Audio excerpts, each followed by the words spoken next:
श्रीमद् रामायणम्।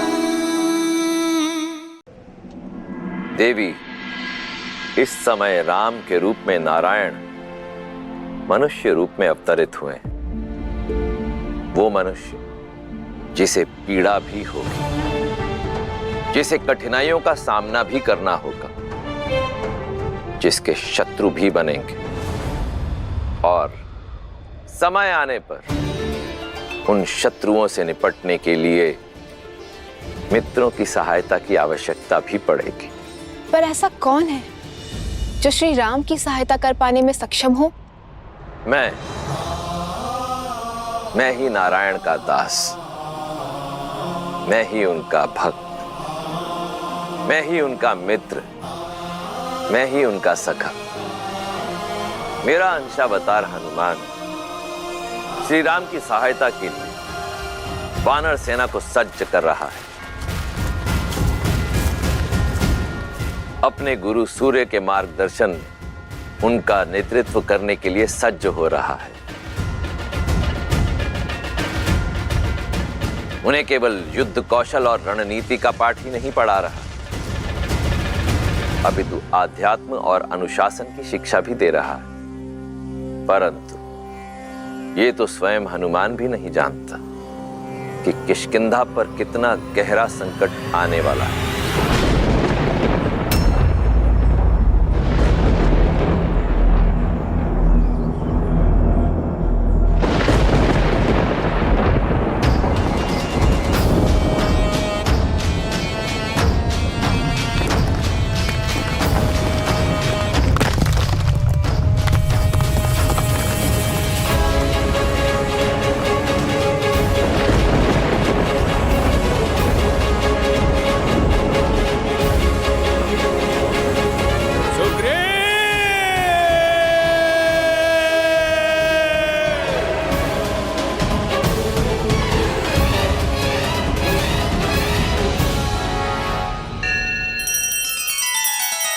श्री रामचंद्र कृपालु भजु मन हरण भव भय दारुणम। नव कंज लोचन कंज मुख कर कंज पद कंजारुणम।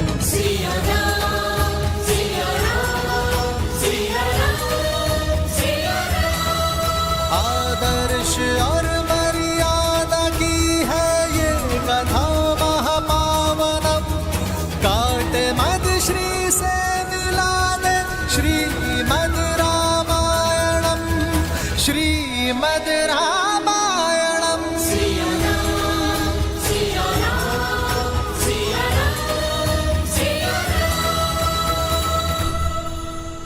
अनुपम, अब ये भोजन पदार्थ किष्किंधा के भंडारे में रख दो, ताकि आने वाली वसंत ऋतु पे किसी भी वानर को भूख का सामना ना करना पड़े। चलो दल, जल्दी चलो। अद्भुत हनुमान।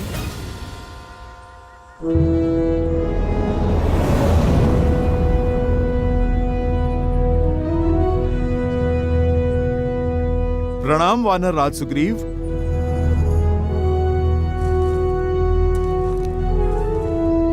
सेनापति हनुमान, अद्भुत है आपकी सूझबूझ और धन्य है हम कि हमें आपके जैसा सेनापति मिला।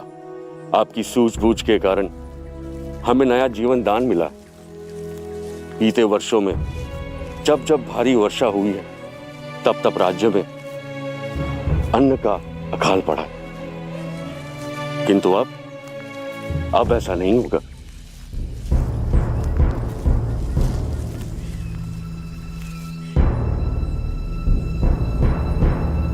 नदी का जल बहुत ही बढ़ा हुआ है।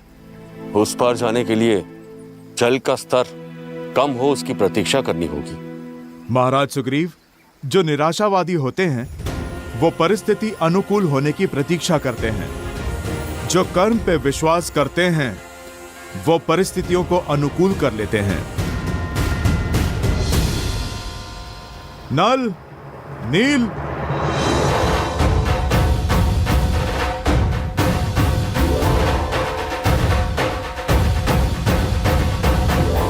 नल और नील, तुम में बुद्धि और बल दोनों हैं। मैंने देखा है तुम्हें। वृक्ष की बेलों से वृक्षों के बीच सेतु बनाते हुए। तो चलो आज इस नदी पार हम सेतु बनाते हैं। जो आज्ञा सेनापति।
अति उत्तम नल और नील, तुम दोनों वानर समाज के रत्न हो।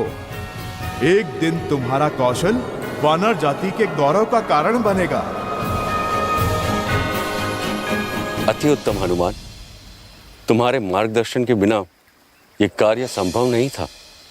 नहीं महाराज, जिनकी बुद्धि उन्हीं का श्रेय, जिनकी योग्यता है गुण तो उन्हीं को मिलना चाहिए। ये तो नल नील की उपलब्धि है, उन्हीं का परिश्रम है और उन्हीं का श्रेय। नेत्र ही हृदय का प्रतिबिंब होता है हनुमान।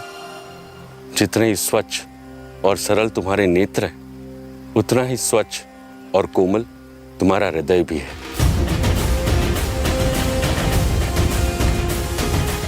आपको सच में हमारा बनाया सेतु अच्छा लगा सेनापति?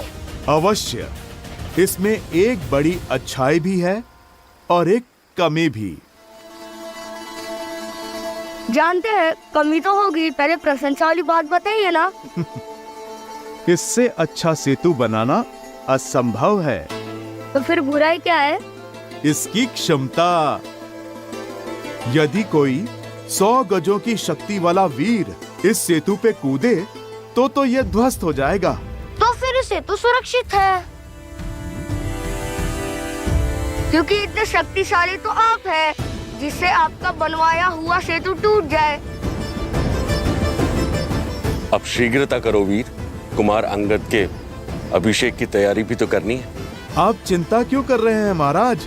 जो तैयारियां हमने की हैं, आप चलकर तनिक उन्हें देख तो लें। मैं भूल क्यों जाता हूँ कि मेरे साथ हनुमान जी हैं। चलिए।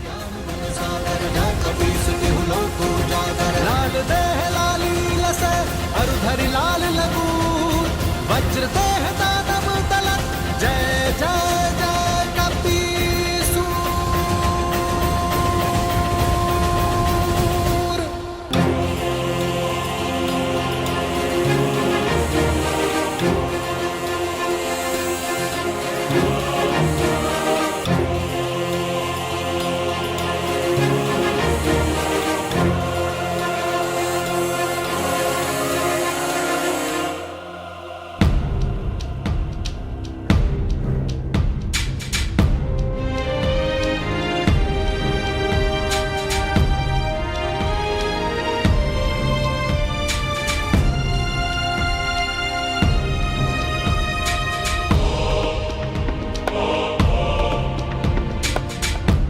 हनुमान, तुमने तो किष्किंधा को स्वर्ग जैसा सजा दिया।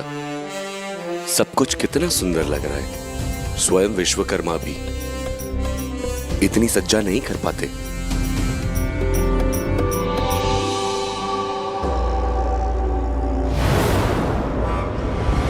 ऐ दोस्त, कहां बड़े चले जा रहे हो?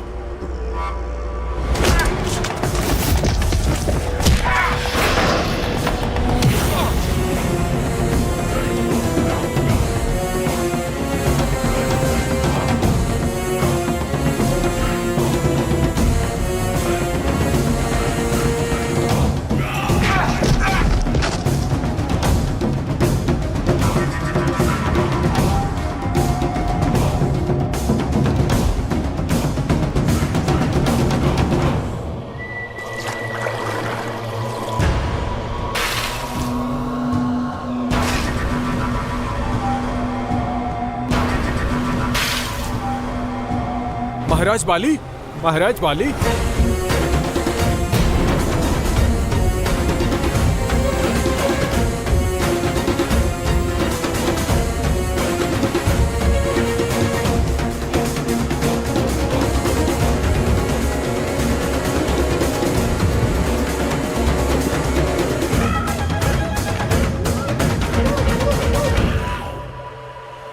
सुग्रीव!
ये तो इंद्रदेव का रथ है।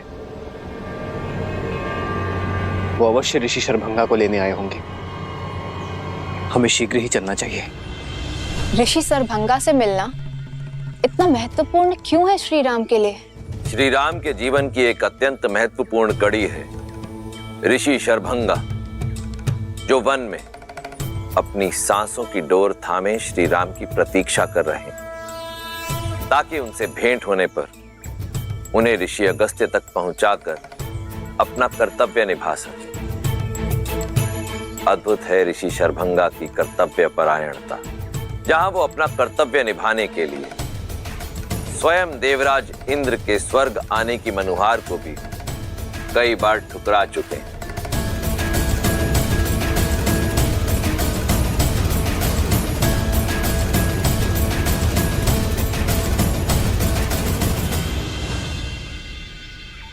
प्रणाम ऋषिवर।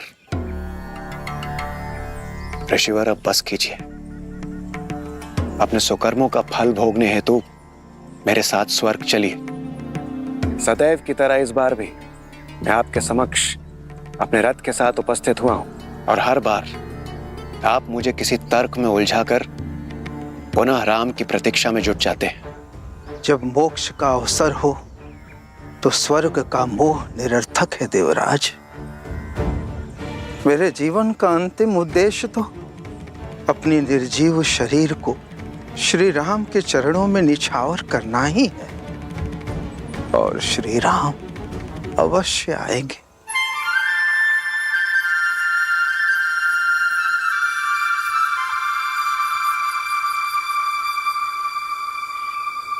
उचित है ऋषिवर, किंतु इस बार मैं रिक्त हाथों से नहीं जाऊंगा।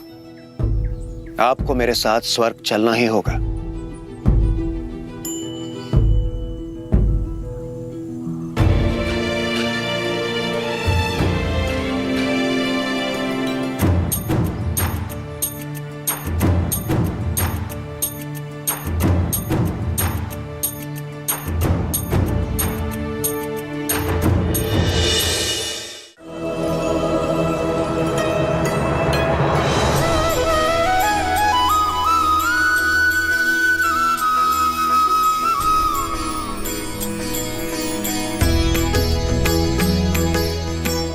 प्रणाम ऋषिवर।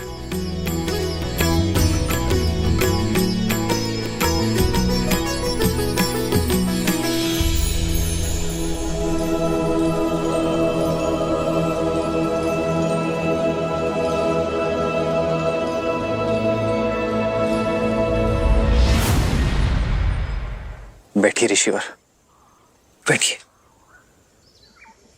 राम, आप आ गए। आपने मेरी पुकार सुन ली। शास्त्रों वर्ष से आपकी प्रतीक्षा में मर मर के जी रहा हूं।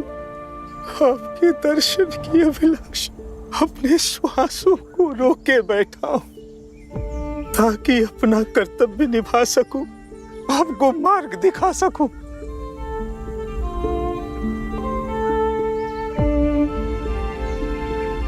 कर्तव्य के लिए आपका संघर्ष हमारे लिए प्रेरणा है ऋषिवर। आपका आशीर्वाद पाना हमारा सौभाग्य होगा। मृत्यु पाने से पहले आपके मार्गदर्शन का दायित्व मिला था, अब जिसे निभाकर शांति से मर सकता हूं। राम, अपने कर्तव्य, अपने उद्देश्य की पूर्ति के लिए आपको ऋषि अगस्त से मिलना होगा, किंतु उनसे मिलना इतना सरल नहीं। वो दंडकारण्य में किसी गुप्त स्थान पर रहते हैं, इस जग से, इस हिंसा से दूर। उनकी खोज के लिए सर्वप्रथम उस वृक्ष को खोजना होगा जिसका मुख मनुष्य जैसा है।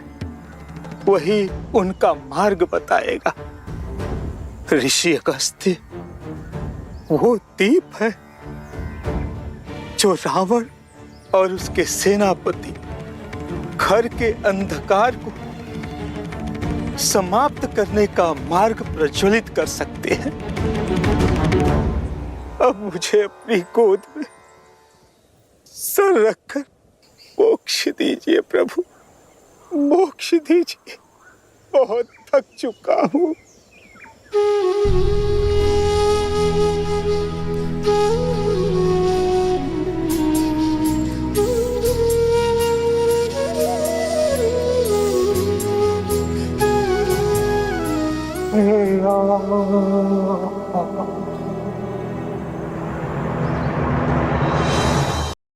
ऋषि शरभंगा का ज्ञान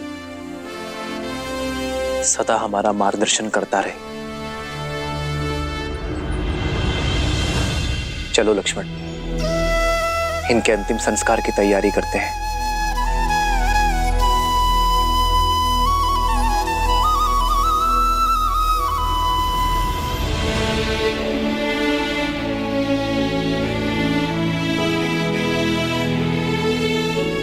श्री राम,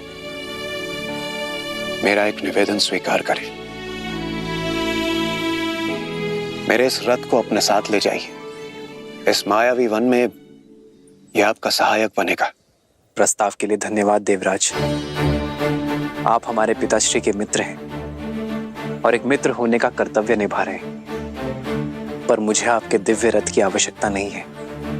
मैं तो स्वयं कर्तव्य रथ पर सवार हूं, और फिर इस वन के माया की काट कोई शस्त्र, अस्त्र या फिर रथ नहीं, सत्य और सतर्कता है। मैं और लक्ष्मण अपना उद्देश्य अपने बल पर पूर्ण करेंगे। मेरा धर्म मुझे उचित मार्ग छोड़ सरल मार्ग चुनने की अनुमति नहीं देता, फिर चाहे वो कितना भी कठिन क्यों ना हो। मैं वही मार्ग चुनूंगा जो मार्ग नियति ने मेरे लिए चुना है। जैसे आपकी इच्छा श्री राम, किंतु जब भी आवश्यकता होगी और जब भी आप स्मरण करेंगे, मेरा ये रथ सारथी के साथ आपके सम्मुख प्रत्यक्ष होगा। आशा करता हूं सेवा का एक अवसर आप मुझे अवश्य देंगे।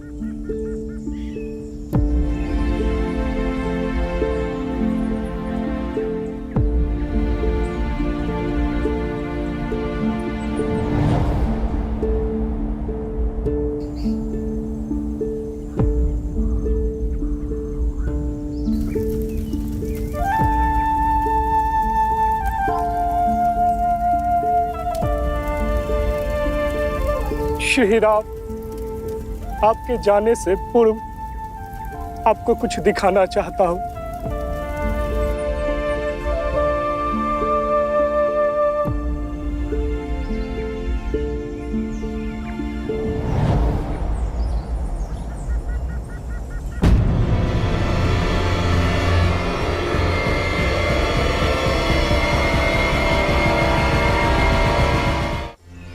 ये वायु के साथ उड़ती भस्म किसकी?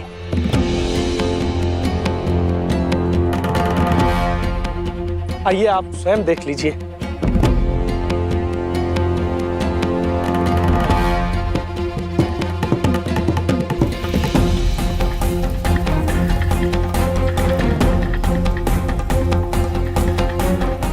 ये उन निर्दोषों की अस्थि भस्म है जो राक्षसों की भूख का शिकार हुए हैं। जब से पहले व्यक्ति को जलाया है तब से ये अग्नि बुझी ही नहीं है। सदा कोई न कोई नया पीड़ित इसमें भस्म हो जाता है और अब तो ये भस्म का ढेर इतना विशाल हो गया है ये कदाचित कभी बुझेगा ही नहीं।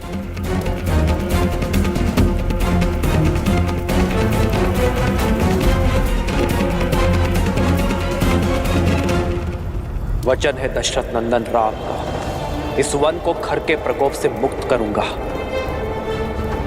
इस वन में बसने वाले हर एक राक्षस का संहार करूंगा। दंडकारण्य में धर्म और शांति स्थापित करूंगा।